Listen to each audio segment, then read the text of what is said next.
Assalamualaikum warahmatullahi wabarakatuh. Kami dari kelompok satu akan mempresentasikan materi tentang perkenalan pada keuangan manajerial. Sebelum kami presentasi, izinkan saya memperkenalkan anggota kelompok kami. Saya Fadia Syarif dengan NIM 349.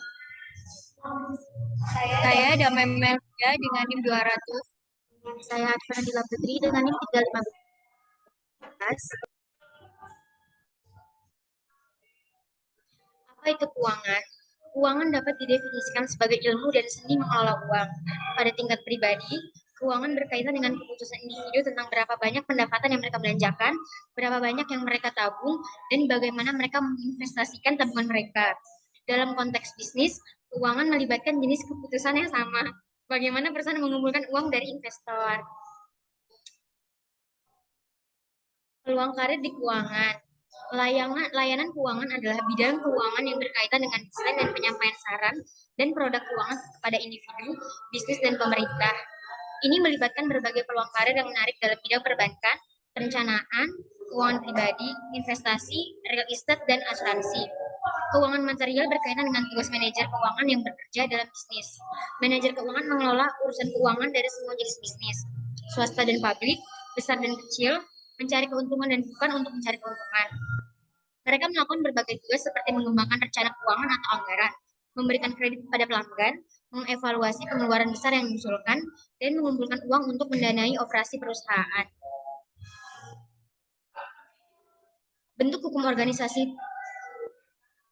Bentuk hukum organisasi bisnis ada 3. Yang pertama, kepemilikan tunggal, kemitraan, dan koperasi.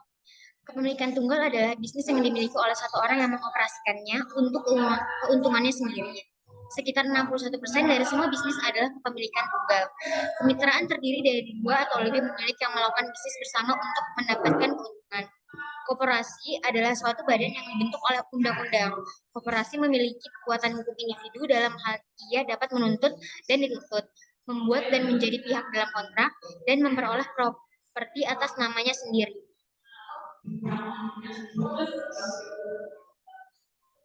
Ini adalah bagian-bagian dari organisasi perusahaan. Tujuan perusahaan: 1. Memaksimalkan kekayaan pemegang saham. 2. Memaksimalkan keuntungan. 3. Stockholder. 4. Peran etika bisnis. 5. Etika dan harga saham.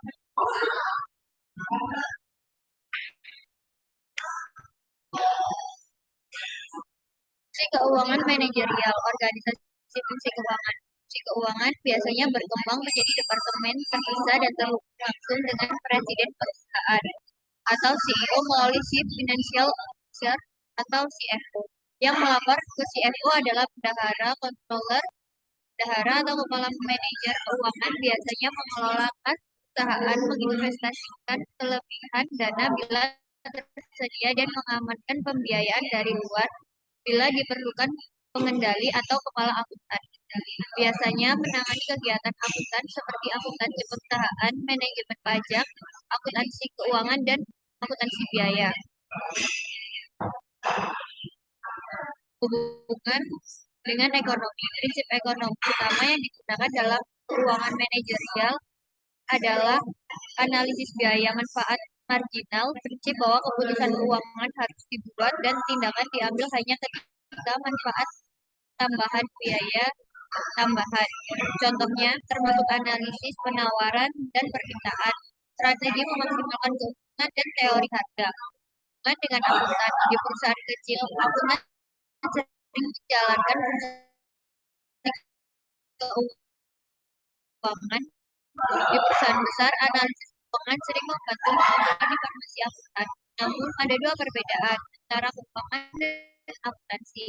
Yang lainnya terkait dengan pengambilan keputusan. Kegiatan utama manajer keuangan. Aktivitas utama manajer keuangan adalah membuat keputusan investasi dan pendanaan.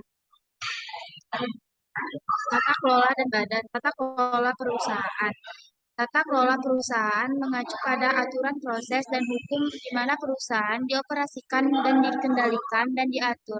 Ini mendefinisikan hak dan tanggung jawab para peserta perusahaan seperti pemegang saham, dewan direksi, pejabat dan manajer dan pemantau kepentingan lainnya, serta aturan dan prosedur untuk membuat keputusan perusahaan. Investor individu dan institusi. Investor individu adalah investor yang memiliki saham dalam jumlah yang relatif kecil untuk memenuhi tujuan investor pribadi. Sedangkan investor institusi adalah profesional investasi seperti bank, perusahaan asuransi, reksadana, dan dana pensiun yang dibayar untuk mengelola dan memegang akuntansi dalam jumlah besar atas nama orang lain.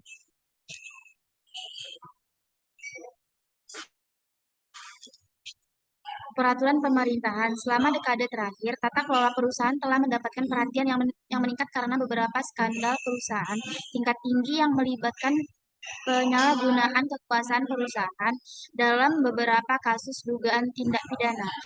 Pada Juli 2002, Kongres Amerika Serikat mengesahkan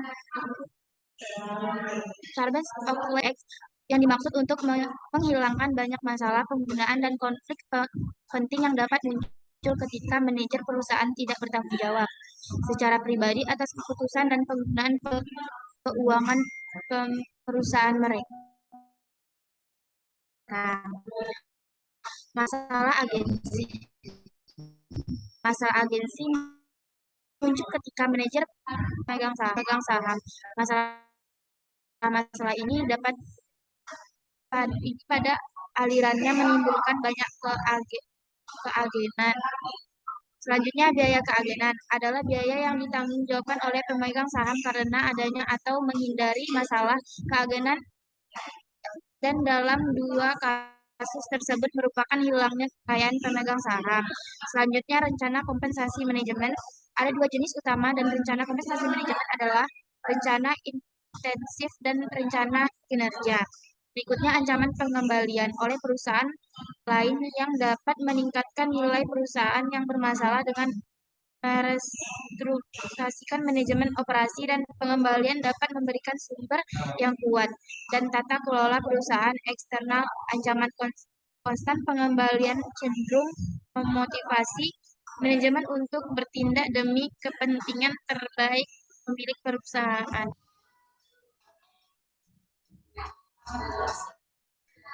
Sekian presentasi dari kelompok kami. Apakah ada pertanyaan?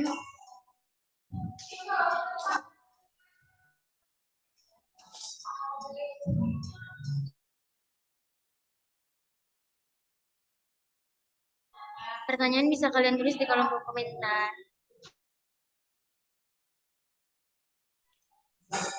Sekian presentasi dari kelompok kami. Kurang lebihnya mohon maaf. Assalamualaikum warahmatullahi wabarakatuh.